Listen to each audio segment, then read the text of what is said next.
All right, so we're slowly getting ready to conglomerate.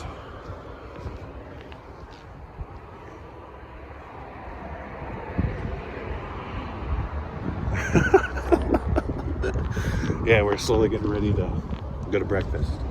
So anyway, I'm gonna meet up. I'm gonna go get a quick breakfast. Solo wanted to head out early, but the Uber situation proved unwieldy. So, yep. I guess we'll all be heading up together. Well, except Chimney and Reel. They are still in the process of doing laundry and other things. They want to go a little slower. So they might be heading up a little later than us. I don't know where the stairs are. But anyway, oh, they're there. Anyway, the fellowship isn't quite going to be broken up. We are the Donner Fellowship, by the way. You know, there was a Donner Party. We are the Donner Fellowship, or at least that's what I call us, because I'm Gandalf. Check out this 50s diner. It's still labeled an A establishment, so whatever's in there is good. Hey man, my back hurts. Fix it. You know, I was thinking maybe in the in-between time between, you know, other big trails, I could do urban walking. So I'll be back in my hometown and I'll just walk around, like, you know, maybe I'll make a day of doing one particular street. So I just go down, I check stuff out, and I make every day special. Look, it's these effing tacos. I hear that these are actually effing good tacos too. And it looks cool. Look at that. Drummond Avenue. Yeah, like this used to be like a it used to be a car wash. That's so cool. And they made it to a taco place. That is an effing awesome idea. See, that's the kind of thing that I'm gonna potentially do. Just walk around town and do that. Won't be nearly as scenic or exciting, but you know, hopefully it'll be entertaining. Anyway, up here is Sauce and Queen Bee. So we're heading to our diner for the morning. They have,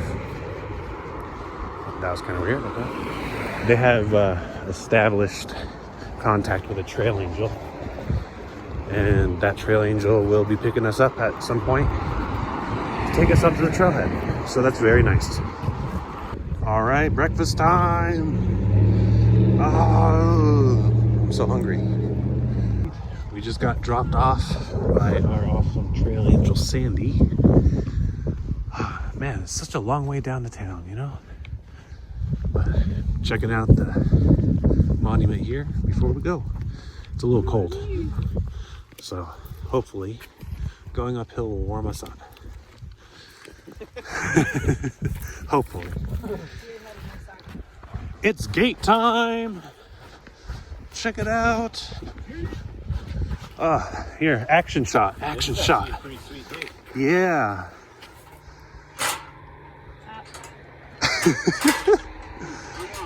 Oh, there's a locking mechanism and everything. That is impressive. Okay. This is an impressive gate. This is probably the finest gate I have seen. All trail. All right. Yeah, this is 10 out of 10. An amazing gate. Camp right here? Yeah, we can camp right here. We're done for the day. Okay. Did a lot of climbing. Got up to here now. I think we're getting to a spot where we're mainly going to be just kind of riding the ridges for a while. Of course, there's always going to be more climbing, but tell you what, I was preparing for this section because it's going to be a lot more dry, kind of like what it's been the last couple days. And 2 liters didn't cut it. I was running pretty scarce on that water. So I got a 3rd liter while in town, and then I filled my water bladder too. So almost 4 liters. And that water weight makes a huge difference. Wow. My shoulders are killing me. I'm exhausted already. Ooh, man. But I suppose the trade-off is I won't have to worry as much about dehydration. So that's a plus. Man, shoulders hurt. All right, let's see. Anyway, just walking. As you can see, depending on the side of the mountain or hill you're on, will determine whether or not you're walking through snow or dry stuff. And I'm going through the snowy part now. Look at all those mountains way out there. I think we came from those.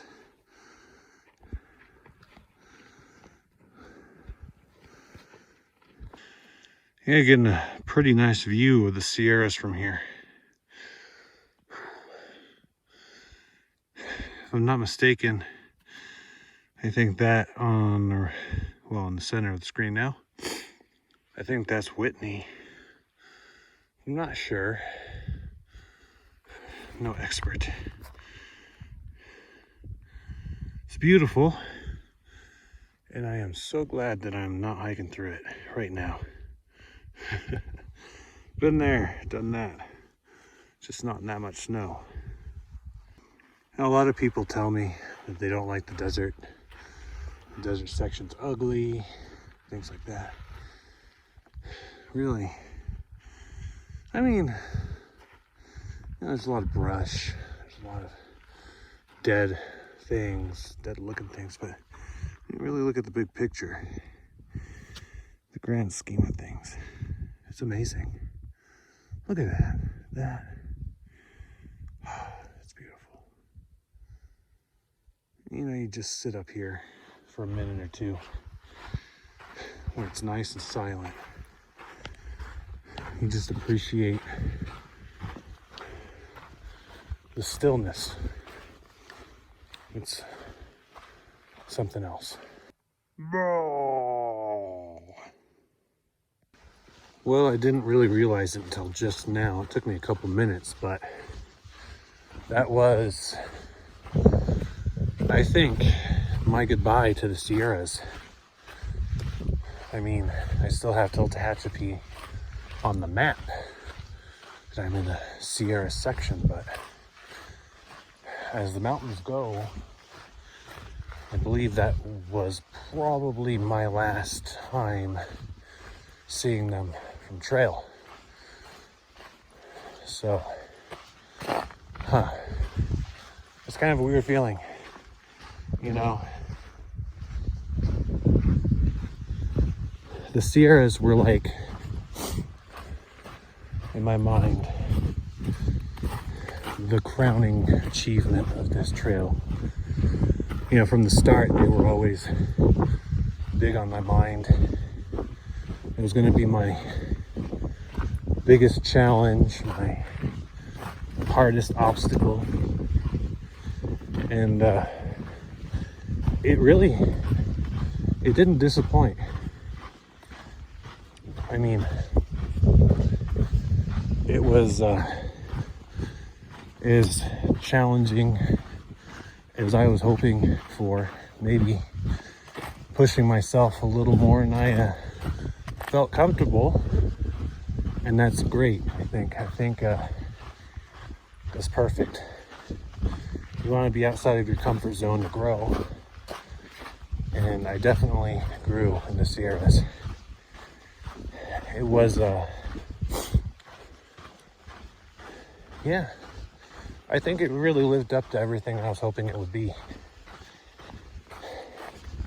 It wasn't so challenging that I was overwhelmed and underprepared, but it pushed me.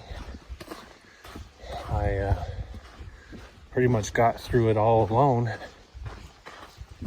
I didn't really run into people until, Kennedy Meadows South. And that was pretty much the hiker acknowledged end, because you pretty much just descend from the mountains. So yeah, I think that kind of became my personal challenge to get through, and I think it was fantastic. I loved it. It was hard, yet rewarding. So now, mostly, it's just going to be the high desert. Finishing up in the high desert, descending to Tehachapi, ascending to my nemesis frogs, and that'll be it. That'll be the end of the journey. But that's how it is. The terminus of your journey, it could be the start or the end, but the end is always the start of a new one, So the important thing will be figuring out what to do after I get back home. I think the best advice I've received was actually the other day from Chimney. He didn't say it, but it kind of slipped, that this is his third of the Triple Crown hikes. And I asked him for what his biggest advice was and stuff, and we talked about how much we just waste in our everyday lives, and how it's important to kind of go back and, when you rejoin society, to realize that and remember that. But the best advice I received was actually just something he said offhanded without any prompting for advice. He said, when you get back, don't treat every day like a zero, because that's how you get in that rut. It's easy to do too, because whenever I've gone back home, every day's been a 0 day. You've been hiking for so long, you've been pushing yourself, you just want to eat, sleep, shower, and rest. And it's easy to get into a rut where you say, I'm going to do this for a month, and then you get depressed. All of a sudden you're doing nothing. Your body's used to doing stuff.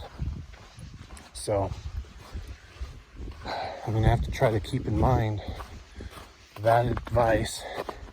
And I'm going to start working on a game plan. So when I get back, of course I'll take a couple zeros. But after a brief resting period, I'm going to have stuff to do, stuff to push myself to do. I suppose these videos will definitely help with that, because this morning, I just posted my day one of the Sierras to the queue. So it'll be released in like a couple weeks or whatever, whenever it gets posted. But I just finished day one in the editing and posting. So by the time I finish, I'm pretty much going to have to relive most of the Sierras, which is good. That'll be something to do. I have thoughts and plans for stuff I'm going to do after this already, so that's exciting. And of course, I mentioned a couple here and there, but as the days get closer, I think I'll consolidate my plans, and then I'll let you know. We'll see what happens. The journey will continue. The adventures don't stop until the adventurer stops for good, you know? I'm not really sure what those are, but that's interesting. Huh. Check out those clouds in the hills. That is pretty neat too. Yeah, buddy. All right, let's see here. We get a better view. That is kind of neat, I think. Look at that. Yes, beautiful.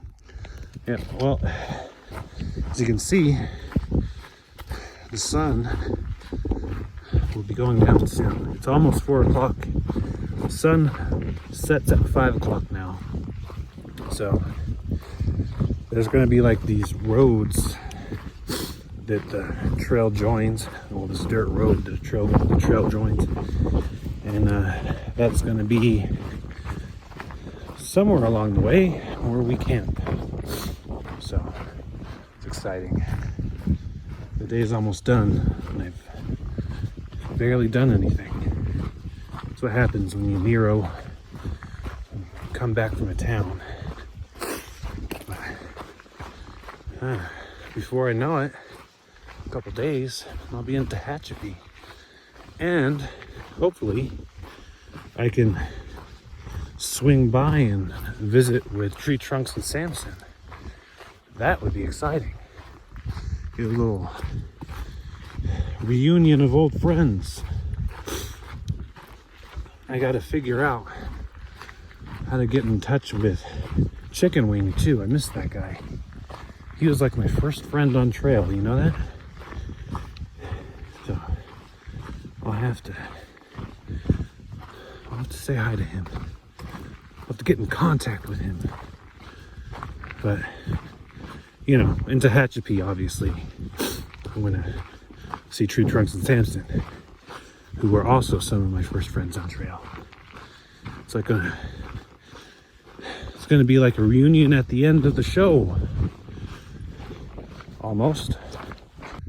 I made it to the road. Now to figure out where the footprints are going, where I'm going. I think I just go down this way. We'll see. All right, let's go.